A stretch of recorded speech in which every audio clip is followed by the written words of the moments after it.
Okay, good morning students. आज के lectures में हम 4.2 एक्सरसाइज के रिमेनिंग क्वेश्चंस डील करेंगे। लास्ट लेक्चर में मैंने आपको बता दिया था कि आपने 10th तक क्वेश्चंस करने हैं। आज मैं 11th क्वेश्चन के आगे के आपको करा देती हूँ। फिर से एक बार, इसमें कोई नया कंसेप्ट, कोई नया क्वेश्चन नहीं है।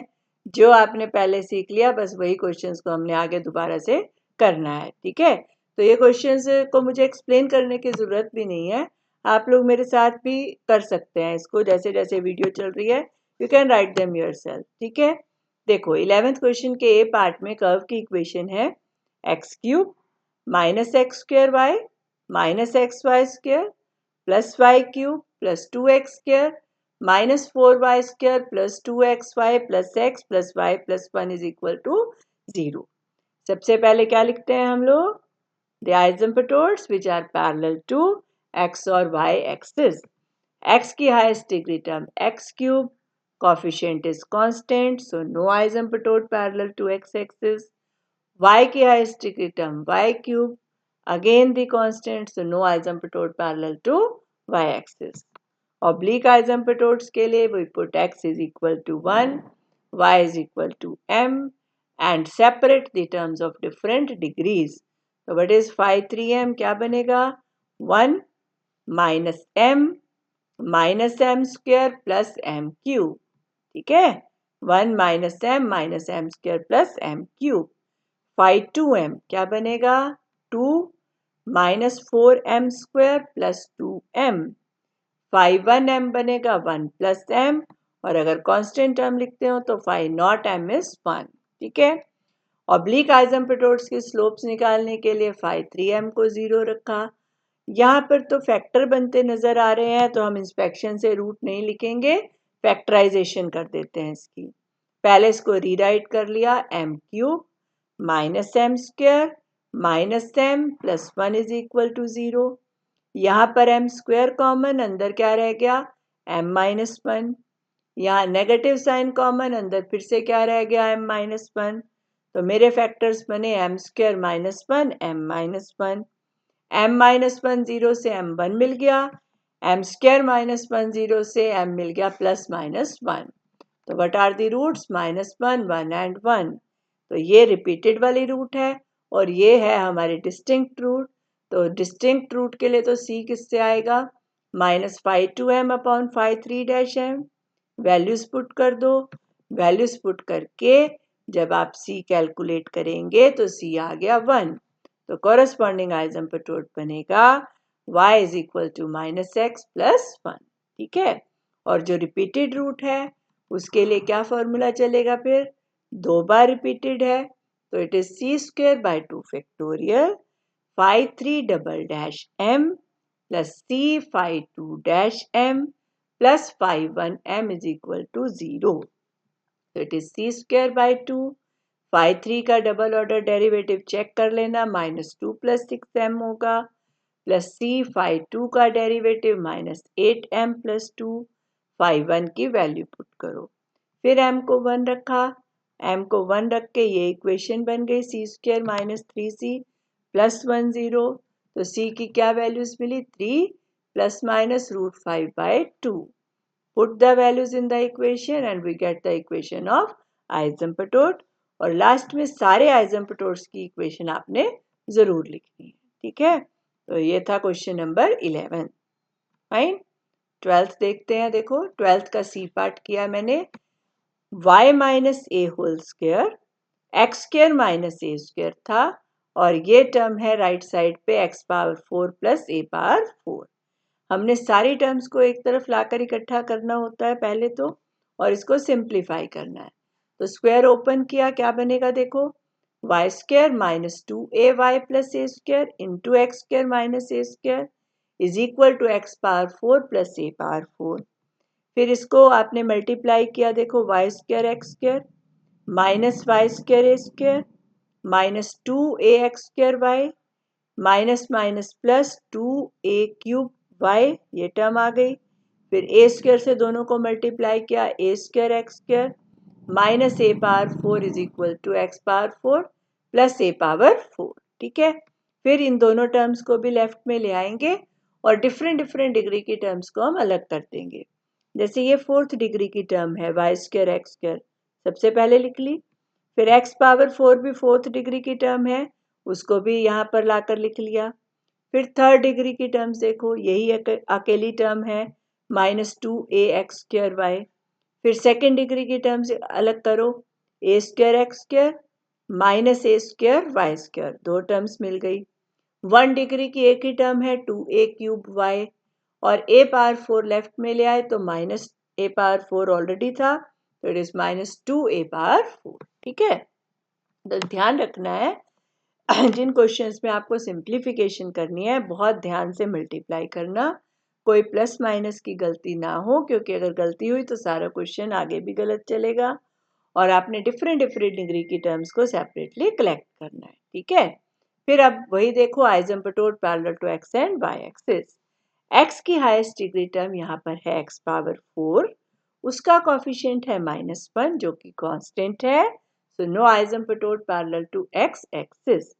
y की highest degree term I think y square है, वाई स्क्वायर का कोफिशिएंट यहाँ से एक्स स्क्वायर और यहाँ से मुझे मिल गया -a², तो x² -a² is equal to 0 रखेंगे तो मुझे दो आइजेंपटोड यहाँ से मिल गए, x is equal to +a and x is equal to -a।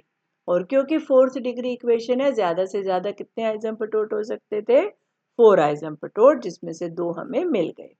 अब ऑब्लिक आइजेंपटोड के लिए आप x को 1 और y को m पुट करेंगे तो यहाँ मुझे मिलेगा m² -1 4th डिग्री टर्म से, 3rd डिग्री टर्म से -2am, 2nd डिग्री टर्म से a² -a²m², 1st degree term से 2a³ और कांस्टेंट है -2a की पावर 4।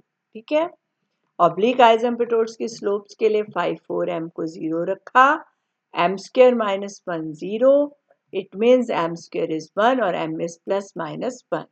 और क्योंकि दोनों वैल्यूज डिस्टिंक्ट हैं तो इसलिए c हमारा इसी रिलेशन से आएगा और 4th डिग्री का ये कर्व है तो c क्या बनेगा, -5 3m अपॉन 5 4-m। तो 5 3m तो था मेरा -2am और इसका डेरिवेटिव बना 2m, तो ये यहाँ पर लिखा है देखो, -2am upon 2m, 2m cut गया तो a आ गया, तो चाहे m 1 है चाहे m -1 है, c इज ऑलवेज a। तो आइजेंपटोड कॉरेस्पॉन्डिंग हुए y is equal to x plus a, y is equal to -x plus a। तो ये बना, y को इधर ले गई मैं, x minus y plus a 0 और दूसरा बना x plus y minus a 0। और लास्ट में आपने चारों के चारों आइजेंपटोड्स को इकट्ठे करके जरूर लिखना है। ठीक है, चलिए 16th सम का ये पार्ट देखो फिर से। सबसे पहले तो इन चारों को आप मल्टीप्लाई करोगे, मल्टीप्लाई करके ये तो 4th डिग्री की टर्म है, ये 3rd डिग्री की टर्म है और ये कितने डिग्री की टर्म है, 2nd डिग्री की टर्म, राइट। यहाँ देखो, जब आप मल्टीप्लाई करेंगे इन तीनों को, यहाँ पर किया नहीं मैंने क्योंकि फैक्टर्स बनाने ऐसे इजी रहेंगे, x की जो हाईएस्ट डिग्री टर्म बनेगी वो बनेगी यहाँ से x², यहाँ से x और यहाँ से x, क्या बनेगी, x पावर 4। लेकिन नजर आ रहा है मुझे कि उसका कोफिशिएंट 1 बनेगा, so there will be no asymptote parallel to x axis. और y की जो हाईएस्ट डिग्री टर्म है वो भी y पावर 4 बनेगी, उसका कोफिशिएंट यहाँ से 1 है स्क्वायर का, इन दोनों को मल्टीप्लाई करोगे 6y² मिलेगा, तो ओवरऑल y पावर 4 का कोफिशिएंट मुझे 6 मिलेगा, which is again a constant. So no asymptote parallel to y axis इधर, तो x और y एक्सिस के पैरेलल तो कोई आइजेंपटोड मेरे पास नहीं है।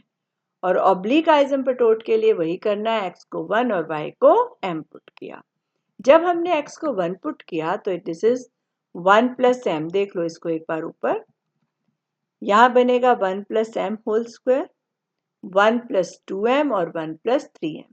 और क्योंकि ये होमोजीनियस फैक्टर्स हैं तो ये ओवरऑल पूरी की पूरी टर्म ही 4th डिग्री की है, ये पूरी टर्म 3rd डिग्री की है और ये पूरी टर्म किसकी है, 2nd डिग्री की। ठीक है, तो मेरे पास ये बन गया 5 3m बना -2 1 प्लस m³, 5 2m बना -2 1 plus 2m into 1 plus m। ठीक है, तो यहाँ से m की वैल्यूज लेनी मेरी आसान हो गई। जब आपने स्लोप्स लिए तो मैं बाद में बताऊंगी आपको। जब हमने 5,4m को 0 रखा तो एक तो m आ गया -1 पहले वाले से, दूसरे वाले से m आ जाएगा -1/2 और तीसरे वाले से m आ गया -1/3। ये 4 वैल्यूज मुझे m की मिल गई, जिसमें से पहली 2 वाली रिपीटेड है। ठीक है, फिर क्योंकि मुझे इसके डेरिवेटिव्स लेने हैं 5, 4 के, तो मैंने क्या किया, पहले मल्टीप्लाई कर दिया। 1 + m होल स्क्वायर को ओपन किया तो क्या बना, 1 + 2m + m स्क्वायर। इन दोनों को आपस में मल्टीप्लाई करो, देखो क्या बनेगा, 1। 3m + 2m हो गया 5m, प्लस आ गया 6m स्क्वायर, तो 1 + 5m + 6m स्क्वायर। फिर जब इन दोनों को मल्टीप्लाई किया तो I will get this relation, 6m की power 4 + 17m³ + 17m square + 7m + 1, क्योंकि अब डेरिवेटिव्स लेने मेरे लिए इजी हो जाएंगे। तो पहले तो जो डिस्टिंक्ट वाली वैल्यूज हैं उनके लिए c निकाल दिया, -5,3m upon 5,4-m, 5,3m minus of -2 1 + m³, इसका डेरिवेटिव लिखा, देखो क्या आएगा, 24m³ + 51m स्क्वायर + 34m + 7, वही लिखा है। ठीक है, ये माइनस माइनस हो गया मेरा प्लस। एक बार आप m को पुट करोगे -1/2 और एक बार पुट करेंगे -1/3, तो ये c की वैल्यू मैंने दोबारा से लिख ली। जब हमने m को -1/2 पुट किया तो ये 2 एज इट इज, m का क्यूब हो जाएगा फिर -1/8, तो I will have 1 - 1/8, 24 into -1/8, 51 into 1/4 plus का हो गया 34 इंटू -1/2 + 7। इसको जब आप सिंप्लीफाई करेंगे तो मेरे पास c आएगा -7। तो कॉरस्पॉन्डिंग आइजेंपोटोट हो गया y = -half x - 7, 2 LCM चला गया, 2y is -x - 14, तो what is the asymptote, x + 2y + 14 = 0। In the same manner जब आप m को -1/3 पुट करेंगे तो c मेरा आएगा 13/3 और उसके कॉरस्पॉन्डिंग आइजेंपोटोट आएगा x + 3y - 13 0। फिर रह गया रिपीटेड वाले के लिए, m -1 दो बार था तो c की वैल्यू आएगी c²/2 factorial 54" + c53' + 52m। Put all the values, m की वैल्यूज पुट करो, सिंप्लीफाई करो, तो आपके पास ये रिलेशन बनेगा ultimately 2c² - 6c0, 2c common c -30, c की वैल्यूज आ गई 0 and 3, and you can write the corresponding asymptote. तो चारों आइजेंपोटोट इन द एंड आपने लिखने। अगला क्वेश्चन आप एक बार खुद देखना, इसको मैंने करके दे दिया आपको एक बार आपने, क्योंकि यहाँ पर देखो होमोजीनियस फंक्शन नहीं है, x + y + 1 है। अगर यहाँ पर x की ही कोई टर्म होती तो ये होमोजीनियस बन जाता, लेकिन ये होमोजीनियस नहीं है। तो आपने बहुत केयरफुली इन दोनों को पहले आपने ओपन करना है, मल्टीप्लाई करके सारी को सिंप्लीफाई करना है। सिंप्लीफाई करके फिर क्वेश्चन में कुछ नहीं है, मेन पार्ट है आराम से इसको सिंप्लीफाई करना। सिंप्लीफाई करके तो आपके पास ये वाला 4th डिग्री का कर्व आ जाएगा। इसको आपने बिल्कुल जैसे हमने पिछले क्वेश्चंस को डील किया वैसे ही आपने इसको आराम से कर लेना है, फिर क्वेश्चन में आपको कोई डिफिकल्टी नहीं आएगी। ठीक है, फिर भी अगर इसका कोई स्टेप आपको ना समझ में आए तो मेरे से पूछ लेना। मैंने स्पेसिफिकली सिर्फ ये पॉइंट एक्सप्लेन करने के लिए कि जो इससे पहले वाला क्वेश्चन हमने किया था इसमें ये जो मेरे पास फैक्टर्स हैं ये होमोजीनियस थे, सेम डिग्री के थे। ठीक है, लेकिन यहाँ पर x + y के साथ क्या है, +1 है, तो इसलिए इसको हमें शुरू में ही सिंप्लीफाई करना है, सारी टर्म्स को केयरफुली मल्टीप्लाई करना, जो टर्म्स कैंसिल आउट होती हैं कैंसिल करना, तब आपके पास इस तरह का एक रिलेशन बन जाएगा। Then you can solve the question easily. ठीक है, लास्ट क्वेश्चन टफ नहीं है लेकिन जल्दी से करा दूं, 20th क्वेश्चन। इसमें आपको आइजेंपोटोट्स लिखने हैं पहले और उसके बाद ये प्रूव करना है they are forming a square through 2 of whose vertices the curve passes. एक स्क्वायर फॉर्म करेंगे जिसके 2 वर्टिसेस में से कर्व हमारा पास करता है। तो it is very very simple to prove. देखो सबसे पहले आइसोम्प्टोट लिखें। एक्स एक्सिस के पैरेलल आइसोम्प्टोट लिखने के लिए एक्स की highest degree term x square, उसका कोफिशिएंट आ गया y square minus a square, y square minus a square को 0 रखा तो I have two asymptotes as y is equal to plus minus a. इसी तरह से आपको दो आइसोम्प्टोट मिल जाएंगे x is equal to plus minus a करके। तो 4 आइसोम्प्टोट ऑलरेडी मुझे मिल गए हैं और 4th डिग्री की ही इक्वेशन है, कोई नया आइसोम्प्टोट नहीं मिलेगा। बट फिर भी मैंने इसको आगे थोड़ा सा कर दिया आप लोगों के लिए कि ऑब्लिक आइसोम्प्टोट निकाले तो जब 5 4 m 0 रखा m आ गया 0 और 0 मैंने बताया ही था कौन से आइसोम्प्टोट देता है, parallel to x axis which already have been considered. और वैसे भी मैक्सिमम 4 ही आइसोम्प्टोट हो सकते थे, x a, x minus a, y a and y minus a. तो clearly they are forming a square. देखो ड्रॉ कर दिया हमने इसको। X is equal to a is a line parallel to y axis at distance a, ये line है x is equal to a. इसी तरह से ये लाइन है x is equal to minus a, ये लाइन है y is equal to minus ए और ये लाइन है वाई इज इक्वल टू ए। ये लाइंस एक दूसरे के परपेंडिकुलर हैं और इनके बीच में जो डिस्टेंस है वो 2a है, तो they are forming a square. Lines perpendicular हैं एक दूसरे के, एक एक्स एक्सिस के पैरेलल है, एक वाई एक्सिस के पैरेलल है, so these lines are perpendicular to each other. Secondly, distance between the two parallel lines is same 2a दोनों केसेस में, तो they are forming a square. इसके अगर हम वर्टिसेस लिखें, ये जो पॉइंट है वो थर्ड क्वाड्रेंट में है, किन दो लाइंस की इंटरसेक्शन है माइनस से एक्स वाई माइनस से, तो ए के कोऑर्डिनेट्स आए माइनस ए, बी यहाँ पर है जहाँ पर एक्स पॉजिटिव है और वाई नेगेटिव है, तो बी के कोफिशिएंट हुए ए और माइनस ए, कोऑर्डिनेट्स हुए। इसी तरह सी फर्स्ट क्वाड्रेंट में है, तो सी के कोऑर्डिनेट्स हुए ए एंड ए और डी के कोऑर्डिनेट्स क्या हुए माइनस ए एंड ए। हमें प्रूव करना है कि इन चार में से दो वर्टिसेस में से कर्व पास करता है। अगर कर्व किसी पॉइंट में से पास करता है तो वो पॉइंट कर्व की इक्वेशन को सेटिस्फाई करेगा। तो बस हमने क्या किया, हमने सबसे पहले इस पॉइंट को ए को चेक किया, माइनस ए को, एक्स को कर्व की इक्वेशन में माइनस ए रखा, वाई को माइनस ए रखा।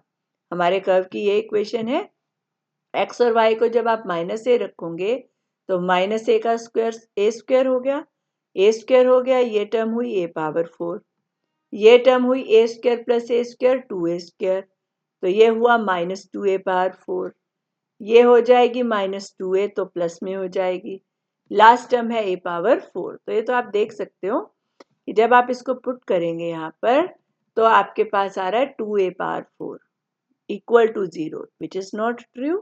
सो कर्व ए में से पास नहीं करता, लेकिन बी में से पास करता है, सी में से पास नहीं करता और डी में से पास करता है। तो curve passes from two of the vertices. तो with this the exercise is complete.